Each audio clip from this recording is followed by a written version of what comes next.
As of right now, we are 1 minute away from liftoff.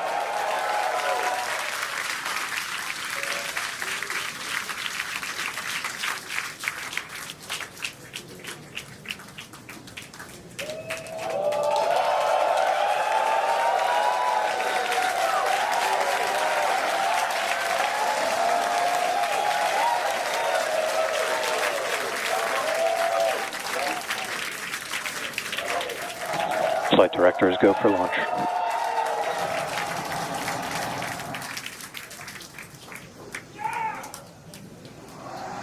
Best words you could possibly hear 20 seconds away from liftoff.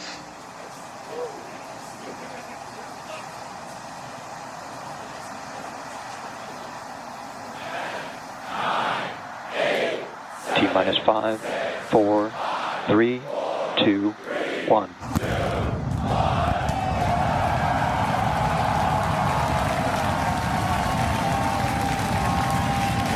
We have liftoff.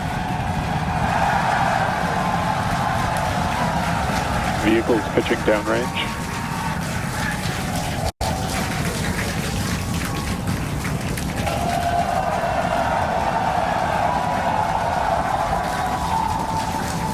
Booster after chamber pressure nominal.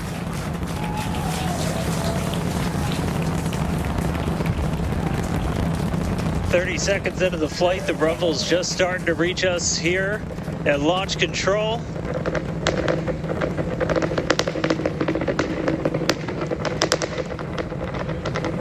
Booster and ship, That avionics is the power, sound telemetry nominal. of 33 Raptor engines.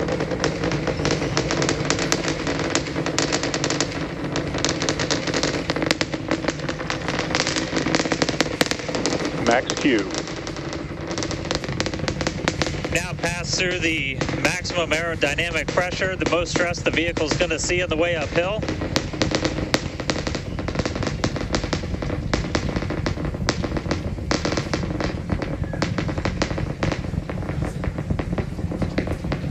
All right, our next major milestone coming up, it's going to be hot staging. We're going to see the engines ignite on ship to push it away from the booster.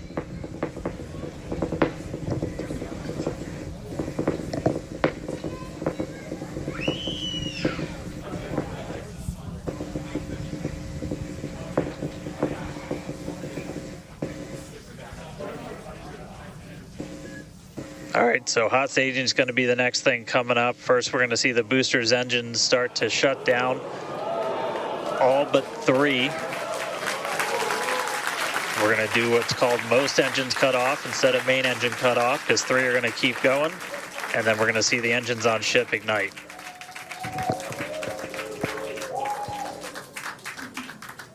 Right now, the tower team is doing their go, no go.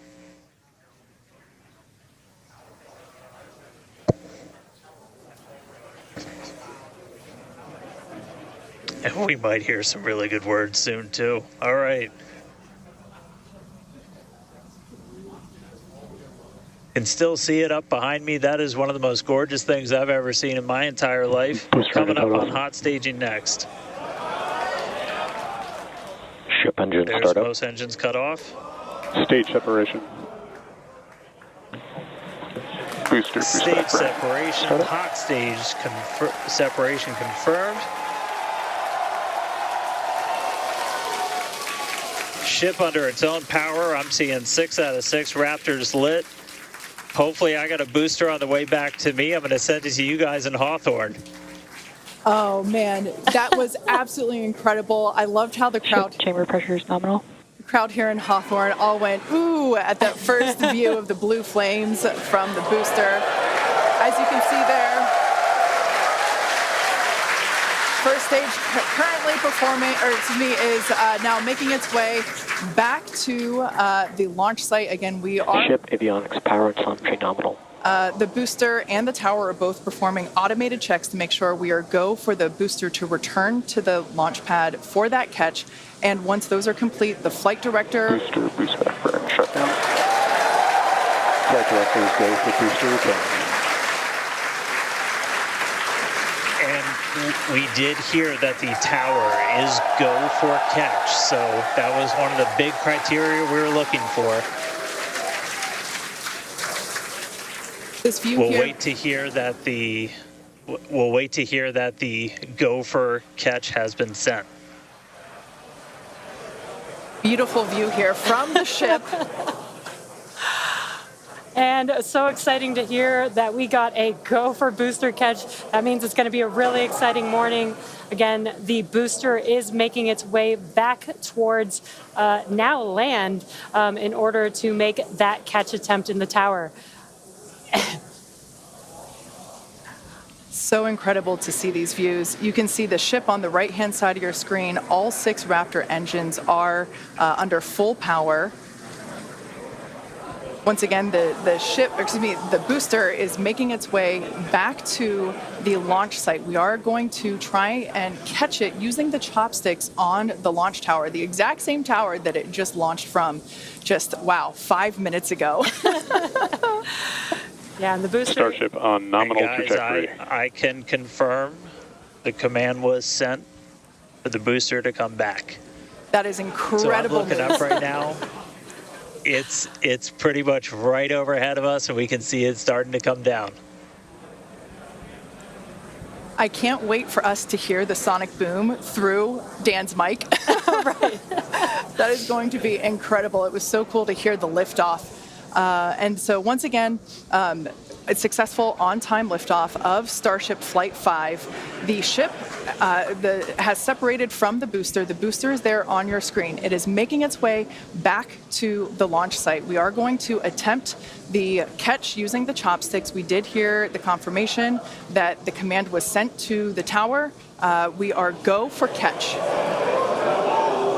And in order to... And guys, we should just be about 30 seconds away from our landing burn. It's going to happen in 3 phases. We're going to land 13 engines, burn off all of that velocity. Oh, we can see it coming down through the plume. Booster coming in hot for booster catch. We're going to ignite 13 of those Raptor engines, and this view is incredible right now. You can see how fast this vehicle is moving on the left-hand side. Landing burn has been ignited. We're now down to 3 Raptor engines. We can see those chopsticks now in the air.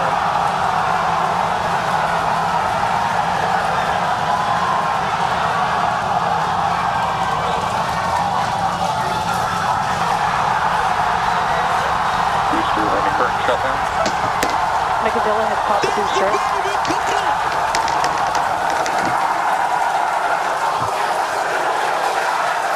This is absolutely insane.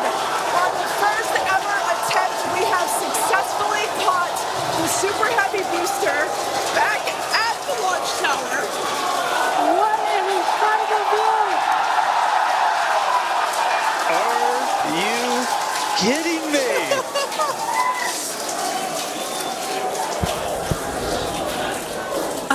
Dan, Wow. I don't know about you, but we're losing our stuff up Starship here. in turbo bed. Guys, I'm sorry. Like, even in this day and age, what we just saw, that looked like magic. Oh, wow. Dan, your view must have been insane. We are still going wild over here over this. Folks, this is a day for the engineering history books. This is a live view of the Super Heavy booster as it has just been successfully caught back at the very same launch tower that it just came from. Dan, I love this. You are reflecting exactly what everybody else here in Hawthorne, except maybe a little bit more because you got to see it with your own eyes. How was that? Ship We engine got cut it. off. I mean, like, I can't even describe that. Oh, by the way, ship, main engine cut off, ship's in orbit, but I am like shaking right now. That was... Yeah, This is not, Yeah, I mean, let's check in on ship. it's hard to believe that. Starship nominal orbit insertion. All right, exciting news there. It's hard to believe that, booster isn't the only excitement that we have today. Just confirmation there. A gorgeous view of planet Earth behind the ship. Saved. And it is now in the orbit that we expected it to. This is just an incredible day. Live views there as the booster vents, some pressures there. That is a live view from the top of the tower looking at the chopsticks. I am still in disbelief. I'm trying to catch my tears just like the chopsticks caught the booster. It has been nonstop since liftoff. And we are all so excited about everything that's been happening so far this morning. With the booster having completed its job for today, we are going to take a short break for the next 30 minutes. We'll return back at T plus 40 minutes while the ship continues to coast before re-entry. Oh, man. And as with previous flights, Starlink may actually enable us to talk with the ship through re-entry with no communication blackout. We, of course, are still testing Starlink during this phase of flight, so nothing is certain. But if we do have views, we'll be sure to bring those to you live. Views or no views, we'll see you back here at T plus 40 minutes for coverage of Starship's re-entry, flip maneuver, landing burn, and splashdown.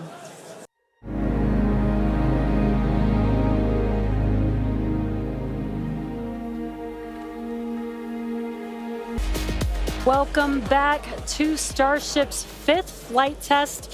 It has been an exciting day so far. Even the crowd here is still so excited.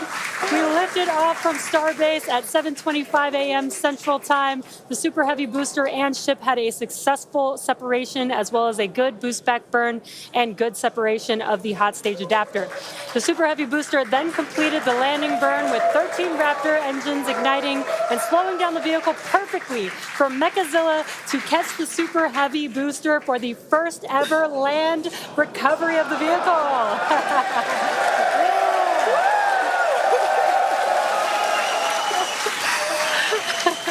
Now, it is insane to think that we're not done yet. We still have, in about 48 minutes, the ship will re-enter. All the flaps that will today, not that could. The ship will re-enter the Earth's atmosphere. Now, as a reminder, one of the main goals of today's test flight is for the ship to make it through the extreme heat of re-entry and to do so in a controlled manner. We learned a lot about this phase during Flight 4 and, as a result, completely reworked the heat shield, but more on all that in just a minute. Now, re-entry is typically a portion of flight where we don't have communications with the spacecraft because re-entering, it'll be re-entering at about 8 kilometers per second, or about 5 miles per second of roughly orbital velocity. Now, those speeds, the spacecraft moving through the atmosphere results in friction and creates a plasma field around the vehicle. We saw this in action on Flight 4 thanks to Starlink, and wow, it was breathtaking. The blanket of plasma ends up distorting communication frequencies, so it's not uncommon to experience brief blackouts in communication, but hopefully that's not the case today. And Kate, that's where Starlink has just kind of been just the unsung hero and the MVP of this test campaign. I mean, it's able to give us data, not just awesome video, but also data in real time as we're going through reentry. I mean, this is something that throughout the history of spaceflight just hasn't been possible. And this is an environment that is so unforgiving, so hard to model, so hard to understand.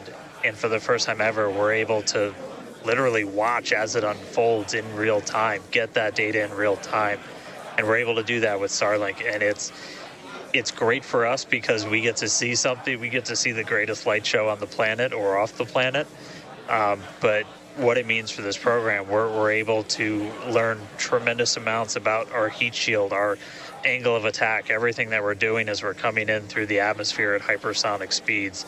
And it's you can't just thank it enough. And also special shout out, you're going to see some additional flap camera views. We've got a really amazing team of avionics, cameras, electronics, software people who made all that possible. And so hopefully they're going to give us an even better show on the way in today, as we're coming in at about 5 times the speed of sound. Yeah, those flaps, Dan, that you see there, that's what's helping. Starship is in a good attitude for entry, approaching the entry interface. And some good call-outs there, preparing for re-entry for Starship. And again, that's what Dan was mentioning, those flaps on the vehicle. And if you've been watching us for the last few minutes, you could see that the flaps were rotating around and helping orient the vehicle as it prepares for the beginning of re-entry today. Yeah, exactly. Re-entry will be enabled by that heat shield that you see on the bottom half. That heat shield is made up of 18,000 hexagonal ceramic tiles, and they are designed to insulate the vehicle during atmospheric entry. At that point in time, temperatures can be as high as 26,000 degrees Fahrenheit or about 1,400 degrees Celsius. The design itself also permits for rapid reuse with no refurbishment between the flights. And fun fact that I think is just incredible in terms of scale, but the heat shield alone on the ship has a total mass of 10.5 tons, which is crazy because these things are really lightweight. They're made out of ceramic. We have a couple of them here. The one that I'm holding is used on flat surfaces, as let's see if we go that way, because as it's flat. The one that Jesse has is kind of more what you see there on the side. Yeah, exactly. And having these different shapes, the flat version and the curved version, allow us to cover a lot more of the surface area of the vehicle. Again, we need to protect every portion of it. So even those curved surfaces, and especially the hinge area, if you watched Flight 4, is really what we want to make sure that we protect. And yeah, Kate, these are very, Super very lightweight. But when you put 18,000 of them together, they add up to 10.5 tons, which is incredible. Now, we did mention earlier that the heat shield has been completely reworked. Starship has entered the atmosphere, remains on a nominal entry trajectory.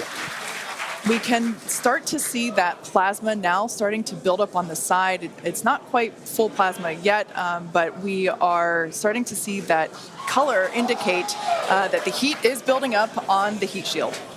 Yeah, this is such a cool sight to see because you really never really have gotten to see this live before Flight 4. Yeah. And as Kate mentioned, it's getting a little more red, as you can see there on your screen. That means that heat is building up. But that's exactly what these heat shield tiles are there for, is to protect against this plasma and this really, really extreme heat that the vehicle is going to see for about the next 10 more minutes or so.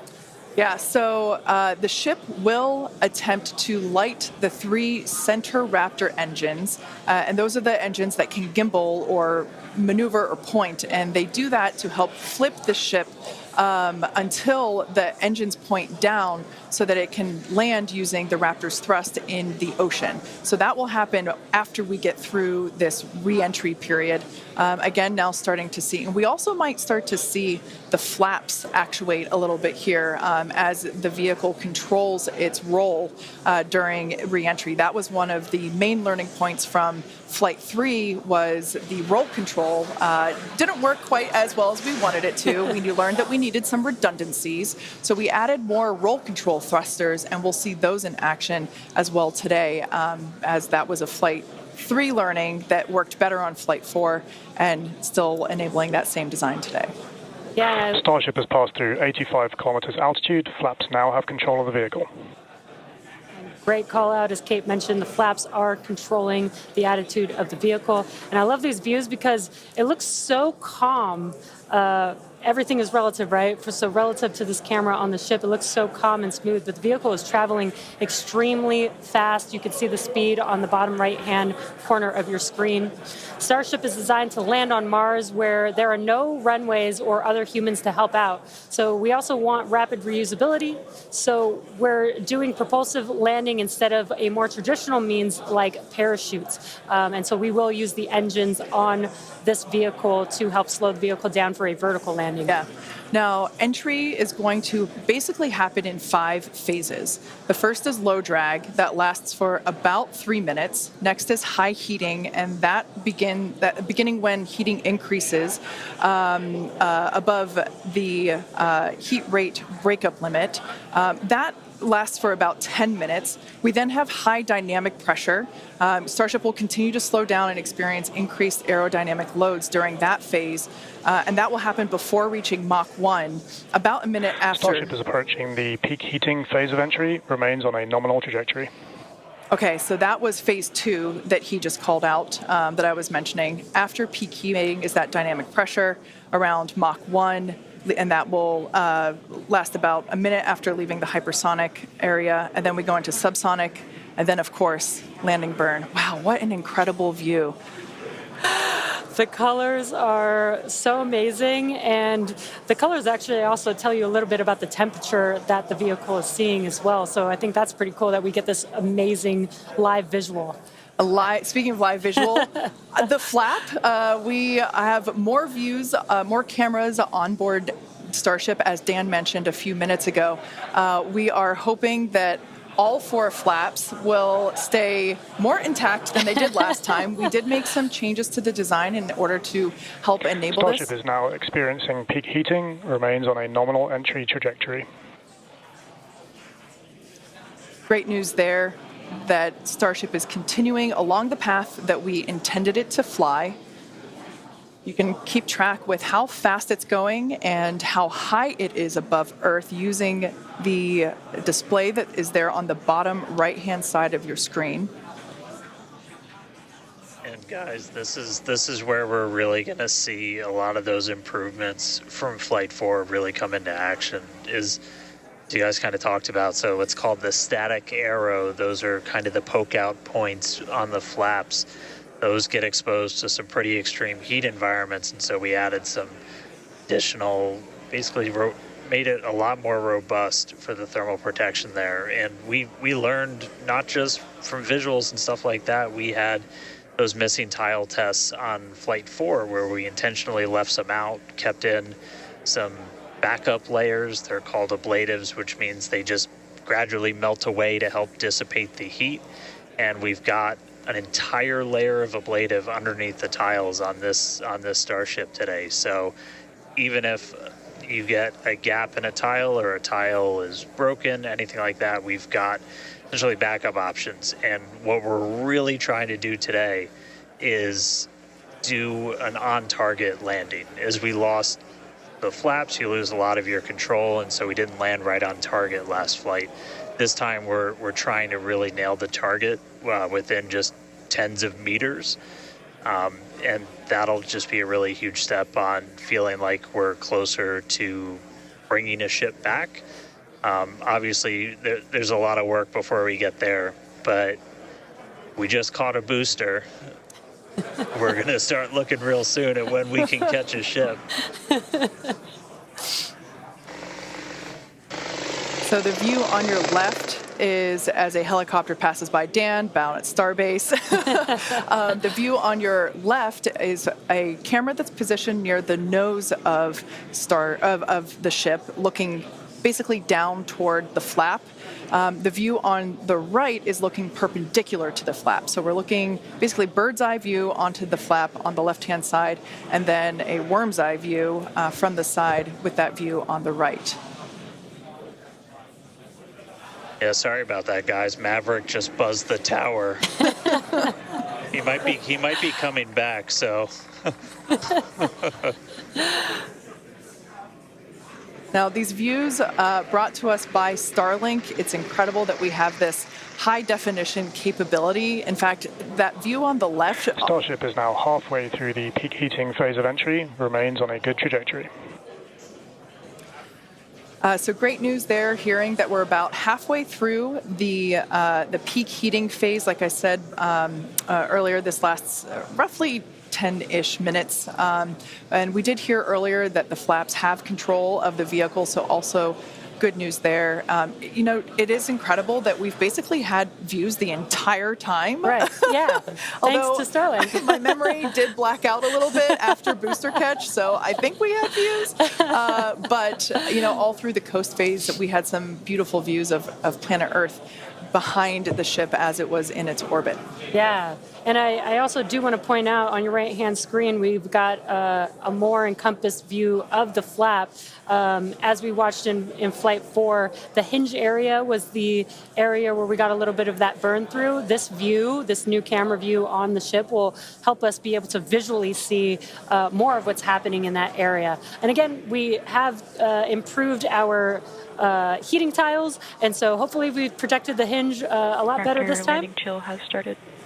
But again, these views are additional to the data that we get on these flight tests that help enable us kind of put the data that we get in the computer to the visuals that we see and try and align those and use that for improvements in the future. Now, we heard a call out there saying that engine chill has begun. This is an indication that we are starting to flow a little bit of the super cold liquid oxygen through the hardware, through the Raptor engine, specifically the turbo pumps, to help ensure that the hardware is at the right temperature before we give a full push, a full flow of propellant at engine startup. So all of that to say, we are getting closer to the landing burn. We definitely are. And again, if you look at the bottom right hand of your screen, you can see the altitude that the ship is, and it has been slowly making its way closer and closer to Earth. We're currently at about 63 kilometers from planet Earth, and you'll see that number trend lower and lower as we get closer and continue through this reentry. Yeah, this is going to go on for a little, actually a while longer. We have about 10 minutes or so, roughly, before we execute the landing, the ignition for the landing burn, starting with the landing flip. So we're making a controlled reentry. This is one of the primary objectives for Starship today, is to demonstrate another controlled reentry, even more controlled than what we saw on Flight 4. And so far, that is looking good.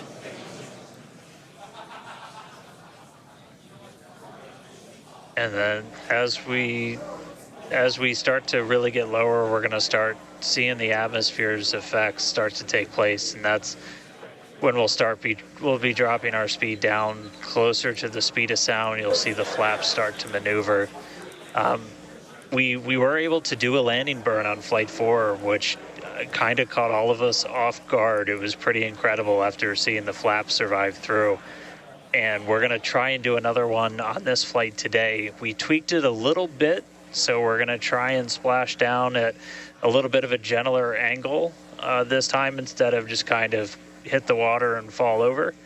And the goal with that is try and keep the ship intact, and then if we're able to then get some additional video of it, again, that's just more data. And everything we can see, everything we can get extra, like a couple extra seconds or minutes of data coming from the ship after Starship has splashdown. passed through the peak heating phase of flight, approaching maximum entry dynamic pressure.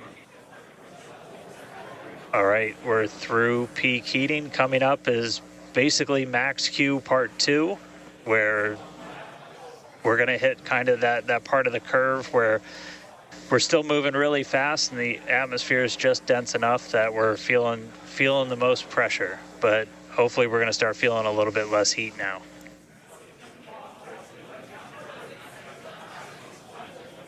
Looks like we got more views of each of the flaps on the ship as it's making its way back down to Earth. And we did pass through peak heating and still got really good views throughout that whole period. Typically during the highest heat on the vehicle, we tend to build up a lot of plasma, and that's typically when we would lose connection or views of the vehicle. But again, with Starlink, we were able to get some live views throughout that entire process there. And we're coming up. We'll start hearing a couple more milestones in about 4 minutes or so when we start getting down to like the transonic, the subsonic, when we're starting to move closer to and beneath the speed of sound. And I mean, we're getting live views, we're getting live data. We've got a couple additional tests on this one today where we left off some missing tiles again to test some additional backup layers. We also have, I don't know if we can still quite see them in this view, but you may have noticed we had some kind of silvery looking tiles on Starship as well. And those were pretty much standard tiles, but they were wrapped in aluminum. And it was a pretty simplistic, straightforward one where aluminum starts to melt at roughly the same temperature where steel starts to lose its strength, not necessarily melt. And so if we see stuff melting, we know what our steel is going to be exposed to. But yeah, 59 minutes since launch, should be coming up on transonic and everything in just about 3 minutes. Now the views here, we have coverage of all 4 flaps. We can see, so for those that perhaps didn't catch a glimpse of the vehicle before liftoff, there are 2 flaps at the forward end and 2 flaps at the aft end. The larger camera view that is there on the right-hand side of your screen, that is a view of one of the aft end or the bottom end flaps. We can start to see some heat buildup and peeking through on one of the flaps there in the top left-hand corner of your screen.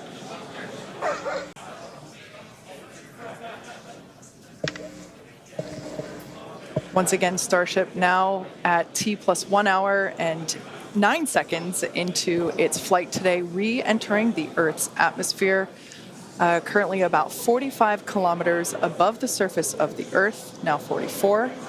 We are targeting a soft splashdown in the Indian Ocean, about, northwest-ish of Australia. And we are attempting to, as we did on Flight 4, perform a flip maneuver as well as Starship is at maximum entry dynamic pressure, remains on a good trajectory. All right, so that is great news there.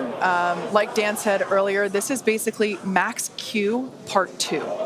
So this is the greatest amount of aerodynamic loads that the vehicle will experience during its flight. It's coming back through the Earth's atmosphere. It was above the Earth's atmosphere in space where there was no friction. We can obviously see heat as evidence of that friction buildup. The atmosphere is actually helping to slow the vehicle down. If you're watching the telemetry in the bottom right-hand corner of your screen, you can see that speed decelerating rapidly.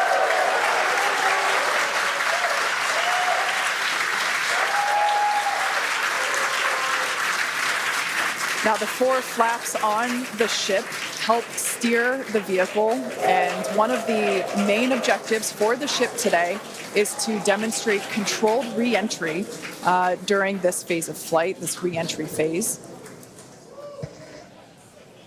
Yeah, and we have 6 engines on ship, but we only need 3 of them, the 3 sea-level engines. We will have that flip maneuver happen very close to touching down for splashdown. We'll do that flip maneuver, ignite those engines, slow the vehicle down immediately, and then hopefully have what we call a soft splashdown in the water. It's probably going to feel a little bit harder on the top of the surface of the water, but it'll look pretty gentle. Yeah, and like we said earlier, we hope to have some more views, even of that phase of the flight. So fingers crossed that we can we can bring those to you. We are hoping to splash down softer than we did last time on Flight 4. Right now, Starship continuing to make its descent back to planet Earth. Starship is at Mach 2, remains on a good trajectory. All right, great news there. That tells us that the vehicle is traveling twice the speed of sound. So we will then, the next call out that we'll hear is that it is, traveling about the speed of sound. And then we will hear a call out that that will be the call out that it is transonic. And then we will hear another call out saying that it is subsonic, meaning going slower than the speed of sound. Starship is transonic. There it is. So at this point in time, we say transonic because certain parts of the vehicle, like the flap that you see on your screen, might be experiencing airflow faster than the speed of sound, while other parts of the ship may be experiencing airflow. Starship is in the subsonic belly flop. All right, so now the entire vehicle is traveling slower than the speed of sound, so subsonic. The crowd here at Mission Control Hawthorne also getting excited, just like us. We're awaiting a water landing. We are going to reignite the 3 engines to perform that flip maneuver, and we're basically about a minute and a half, away from the landing flip. Yeah, the crowd's getting excited here as we get closer and closer to splashdown. Again, just about a minute away from the expected splashdown, so we should see a lot happening coming up here shortly. We're currently having a view of one of the flaps, and it is a little bit dark on your screen, but hopefully we'll get some good views of the ship as it makes that flip maneuver and touchdown for splashdown. Yeah, yeah, guys, we saw that speed drop like a rock. So we're doing a belly flip right now, or a belly flop right now. That's what's kind of, if you saw the high altitude campaign, that's the unique thing about how Starship comes back. So we've bled off pretty much all of the speed we're going to. We're essentially at terminal velocity. Starship is at 5 kilometers altitude, remains on target. 5 to go, coming up soon, landing burn.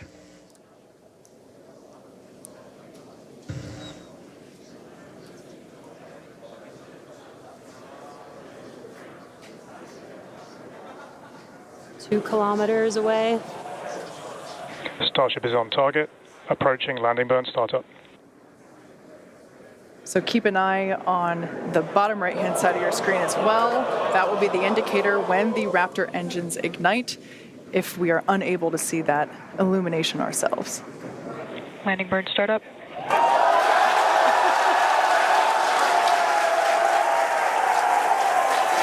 a cool view of the reflection of that landing burn. You can see the water just behind the ship.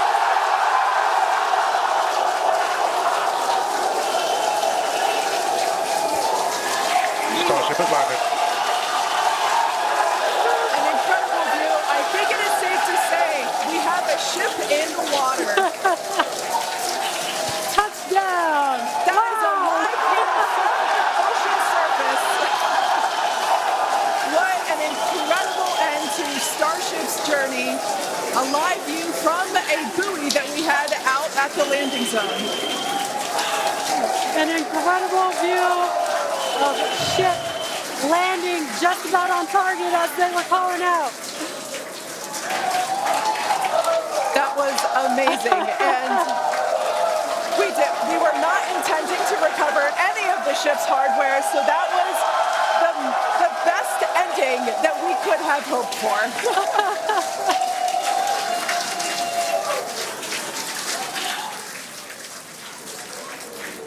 Man, I don't think we're going to be able to get a ton of extra video of the heat shield, but we hit the target. We hit the target. Yeah. I mean, we hit the target because we had these buoys placed in a pretty specific spot, so wow. What a day. I feel like that's what I get to say. What a day. I mean, everything started off today with that launch. We were able to lift off towards the end of our window, 7:25 a.m. Central Time. 33 out of 33 Raptors in the way uphill. Successful hot stage. Booster came back. We watched it come down right behind us. Watched it get caught. And that broke my brain for a while. I'm really happy we had coast for a bit, but that's first ever booster catch, major step on the way to rapid reusability.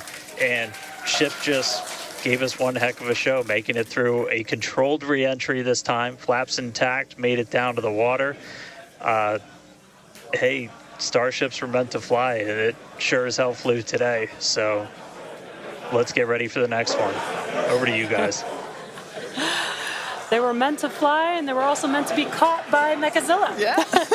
It's been such an incredible day today. Congratulations to our teammates and to everyone who supported the Starship program. And thank you to all of our future customers for your support. And we'll also like to thank the people of Cameron County, Texas, as well as the Coast Guard, the Federal Aviation Administration, the Government of Mexico, and the Australian Space Agency. Now be sure to follow SpaceX on X for more updates on today's test flight and, of course, for future Starship news. Today was amazing, but the SpaceX action isn't over yet. Soon Falcon Heavy will launch NASA's Europa Clipper, and we're also going to be returning Dragon back to Earth with NASA's Crew 8 astronauts. So congratulations again to the SpaceX team. What an amazing launch and an even cooler catch. Thank you for watching, but we're going to leave you with an awesome recap of what has been the most epic day.